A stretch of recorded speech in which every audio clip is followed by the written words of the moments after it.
Me encanta tu alegría, Sofía. Y créeme, me pondría a bailar contigo si no fuera porque tenemos que empezar a grabar el episodio de hoy. Es que hoy estoy como modo provincia de Popayán. Exactamente, ese es el tema de hoy. El poder del rey en la provincia de Popayán y la batalla de Pitayó. Batalla que se libró el 6 de junio de 1820 y fue toda una odisea. What? Pero se te está olvidando lo más importante. ¿Qué? Las guerrillas del Patía en el Cauca. Veo que hiciste muy bien hecha la tarea, Sofía. Felicitaciones.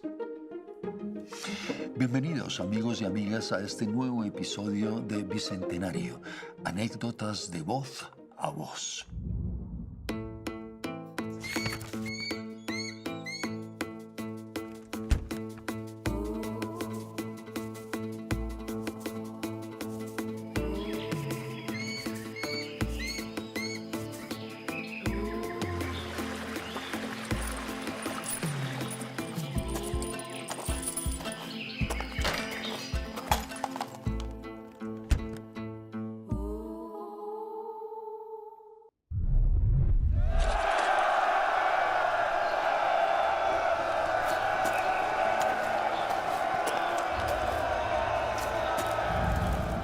Después de los triunfos en Boyacá, los líderes del ejército patriota empiezan a buscar estrategias para tratar de ganar el control en el centro de la Nueva Granada. Y no solamente allí, sino también en todo el continente americano, incluyendo aquellos territorios que todavía a comienzos del siglo XVIII, 1810, 1820, se muestran partidarios del rey de España y adversos a las causas de la independencia, como por ejemplo las provincias de Pasto y Popayán. ¿Por qué no querían la independencia? Digo, si tantas personas estaban en contra de los patriotas, debían tener una buena razón, ¿no? A ver. En esa época se estaba viviendo la esclavitud y los afrodescendientes fueron quienes padecieron y sufrieron de eso. Y ellos estaban al mando de los patrones en ese tiempo y tenían que hacer los que les decían los patrones. Pues de acuerdo a lo que sé que hubo muchos grupos de afrodescendientes que participaron como ejércitos, cimarrones creo que se llaman, en ese proceso de liberación de toda esta zona del Cauca. De pronto en esa época el rey pues los financiaba también económicamente, los sostenía y por eso eran como el sostén del rey en el poder. Te explico, mira, tanto a los indígenas como a los afrodescendientes, tanto libres como esclavizados. Tenemos que hacer una diferencia en el uso de las palabras esclavo y esclavizado. La palabra esclavo ha sido utilizada en la historia como una condición propia de algunos grupos humanos, pero la realidad es que estas personas fueron capturadas y obligadas a trabajar esclavizadas. El gobernador de Popayán les ofreció muchas prebendas. ¿What? Sí, prebendas, ayudas, concesiones. Ah, como un favor. Exacto. Ok, y a los pudientes no. No, por eso es que los pudientes, las élites, estaban a favor de la independencia. O sea, los pudientes estaban con la independencia y el pueblo con la corona. Correcto, el mundo al revés, ¿no es cierto? Ven, pero ¿cómo hizo el gobernador español para que toda esa gente lo siguiera apoyando? No, a ellos les ofreció rebajar los impuestos, los tributos que tenían que pagar, que era una de las cargas más pesadas que tenían. Y a los afrodescendientes o los que estaban en cimarronaje. Cimarrón originalmente se refería al ganado doméstico que escapaba a la montaña. Y a finales de 1530 se utilizó para nombrar a los fugitivos afroamericanos. Les ofreció la libertad. En términos de negociación política, y eso de alguna manera también lo ha señalado Óscar Almario, los realistas del sur de Popayán y con el gobernador a la cabeza de Popayán fueron mucho más sabios, ¿sí? Por ejemplo, en 1811, antes de la batalla de Palacé, cuando las tropas del general Baraya y de las ciudades confederadas y amigas del Valle del Cauca derrotan a las fuerzas del gobernador Tacón, ofrecieron la libertad a los esclavos. Eso fue una novedad política que los republicanos hasta ese momento no habían, o sea, ellos rompieron, digamos, el celofán, eso lo hicieron fueron los realistas. Entonces el gobernador le dio libertad a los esclavizados a cambio de que ellos pelearan contra los patriotas. Exactamente. Convenciéndolos de que los actos de rebeldía de sus amos iban en contra de la voluntad del rey. De ese rey ungido por Dios mismo. ¿Ungido? Sí, ungido, nombrado, designado por Dios mismo. Ese rey que además ya había dado muestras más que suficientes de protegerlos y ayudarlos. O sea, básicamente les dio permiso o de escaparse o de irse al ejército. Es correcto. Pero esa parte la tenías que averiguar tú. Y lo hice. ¿Ah, sí? Y encontré un dato súper interesante. Ah, sí, súper interesante. ¿Qué dato? Las guerrillas del Patía.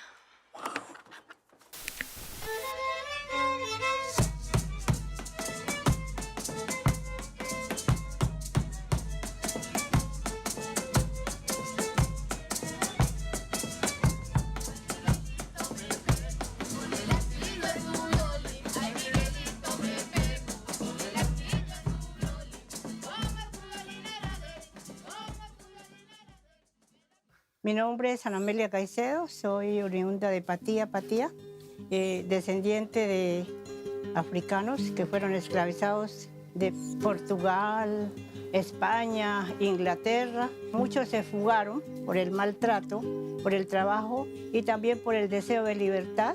Y entonces llegaron acá, al Patía, y se volvieron cimarrones.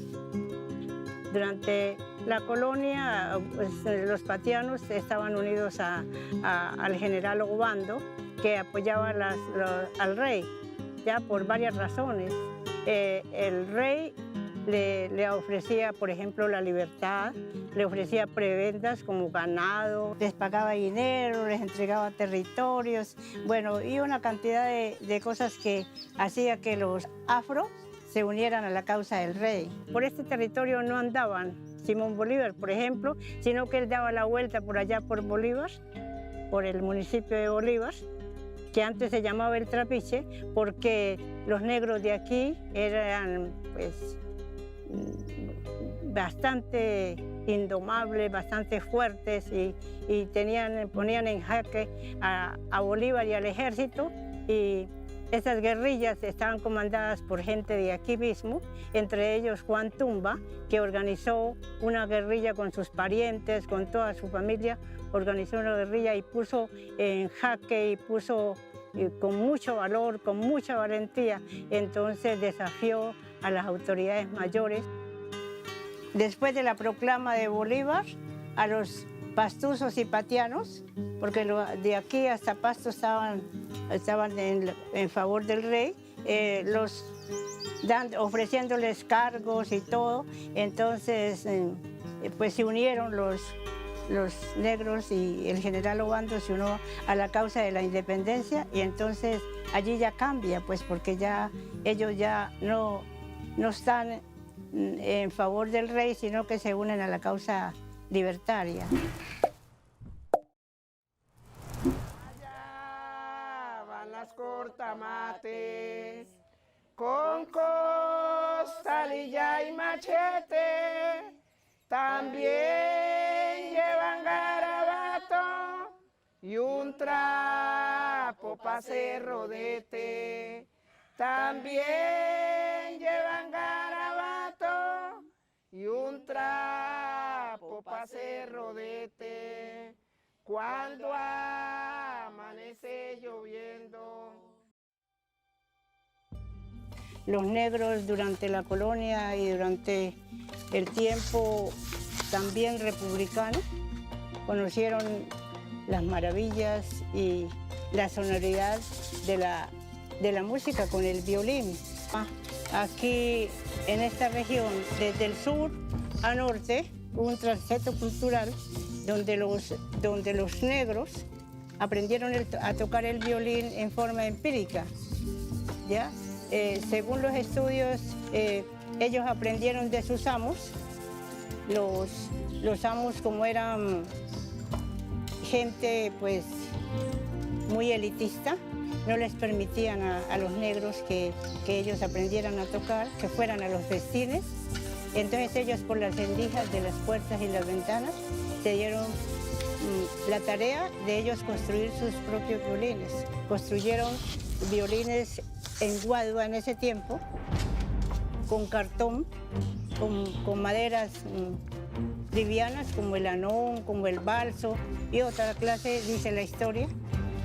Pero ellos no se dieron cuenta que el violín tenía un elemento, un pedacito de madera tubular por dentro, que es el que le da sonoridad al violín. Y entonces es por eso que en los escritos que hay de Paloma Muñoz y de Amelia López le han dado el nombre de violines sin alma, violines negros sin alma. El alma del violín significa como la fuerza, la fortaleza y la sonoridad del instrumento. Ha sido un elemento sonoro y como mítico, porque algunos le daban poderes sobrehumanos porque se podían tocar, dicen que se colgaba de las paredes y él sonaba, daba cánticos o lo que sea. Y entonces todo eso hace que el violín se haya metido como en el alma, en el corazón, en la alegría de todos los patianos y patianas.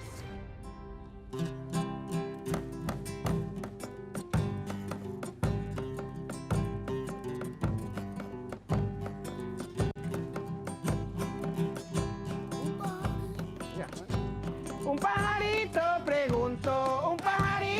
preguntó si hay un valiente por aquí, si hay un valiente por aquí, sin miedo para pelear, sin miedo para combatir, y que me quiera ayudar, y que me quiera ayudar. Hay una niña llorando, hay una niña llorando.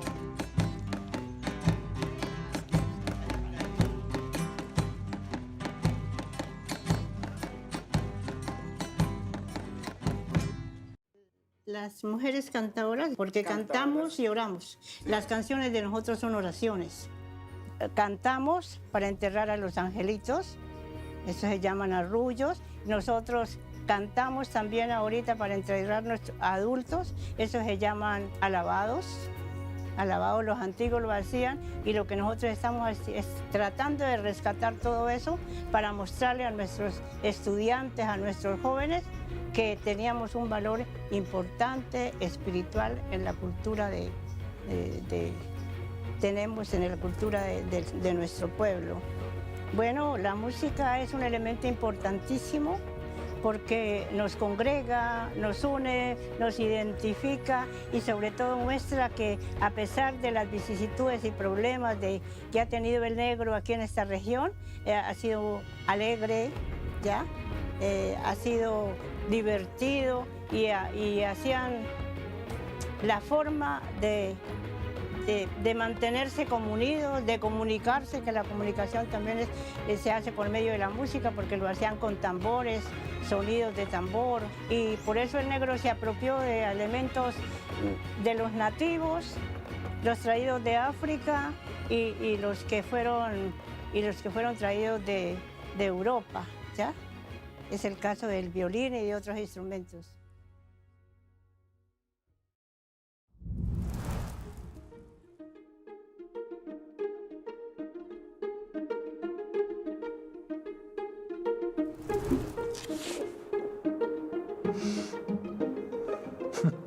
Sofía, si tanto te gustan las cantaoras, deberíamos hablar de la esclavitud.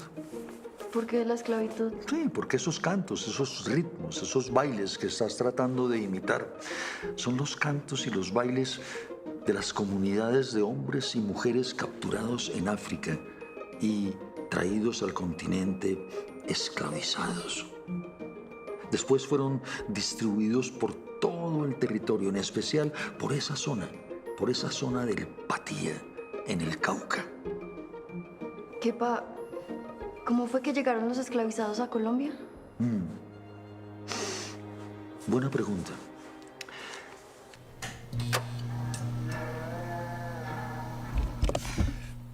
La esclavitud es uno de los episodios más oscuros de la historia de la humanidad. Se calcula que se capturaron y transportaron entre 10 y 15 millones de africanos a través del Atlántico. Los documentos de la época muestran la crueldad con la que eran tratados. Los que sobrevivían eran llevados a diferentes partes del mundo. Los que no eran arrojados al mar. También se calcula que 250.000 esclavos llegaron a la Nueva Granada y fueron distribuidos como quien reparte ganado en las provincias de Antioquia, Cartagena y Popayán, que era donde se extraía en un 70% el oro de Alemania. Con el tiempo, los esclavos que habían podido comprar su libertad y los cimarrones que la habían logrado huyendo y escondiéndose, conformaron las llamadas guerrillas del Patía, que se convirtieron en uno de los principales obstáculos en la región para el ejército patriota.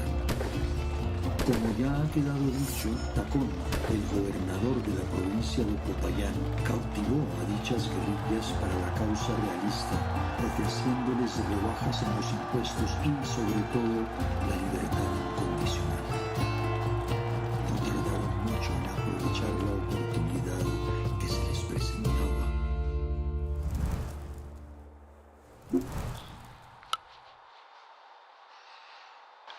El camino de Guanacas es el camino real que... Ay, no. El camino de Guanacas es el camino real que, atravesando la cordillera central, conduce de Santa Fe a Popayán, uniendo esas dos grandes ciudades.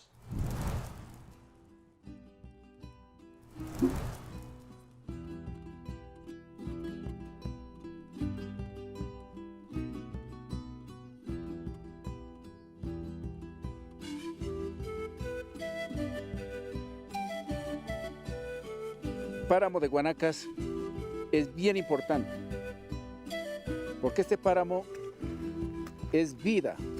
Este páramo le da vida a la capital del departamento del Cauca, la ciudad de Popayán.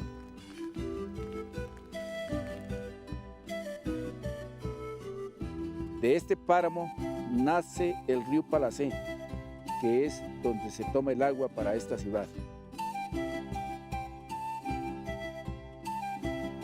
Por este páramo cruzó el ejército patriota, que con tantas dificultades, me imagino en el tiempo, viajaban a lomo de mula, a pie, a veces me imagino que hasta sin ropa, porque así no lo cuenta la historia. También a veces escasos de comida. Lo que nos cuentan nuestros mayores es que en ese tiempo el páramo era más reacio. Había gente que se moría de hipotermia. El camino pues haber sido demasiado angosto, arrabales y monte, entonces era muy difícil. No, yo me imagino que ellos por lo menos se gastarían unos 8 días, porque de aquí para adentro ya cogen es montaña. Entonces para el ejército le tocó, como dice el dicho, las duras y las maduras, porque todo esto hasta salir a Insá y La Plata, donde ya encontraban los víveres.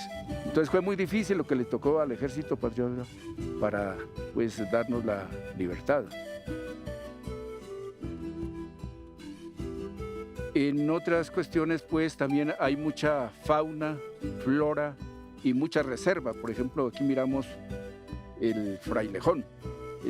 Muy buena porque son bastante retenedores de agua. Tenemos los musgos.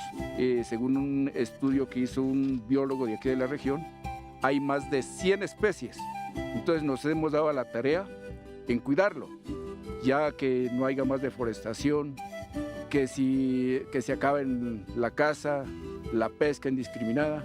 Entonces ese es uno de los compromisos de todos, y eso se lo vamos transmitiendo a nuestros hijos, para que quede para las futuras generaciones este hermoso páramo. Respiramos aire puro, por eso debemos cuidarlo, protegerlo y quererlo.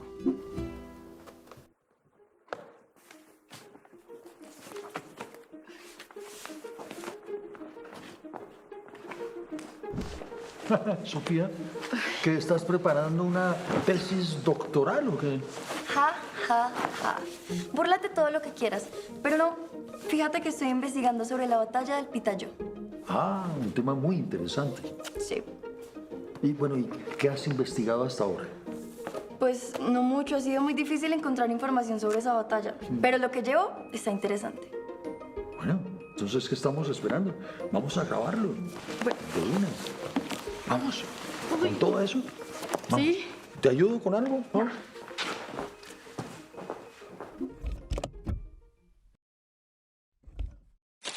Bolívar, al enterarse de que el ejército realista está reclutando hombres a la fuerza y saqueando buena parte de la provincia de Neiva, decide enviar una división del ejército a cargo del general Valdés.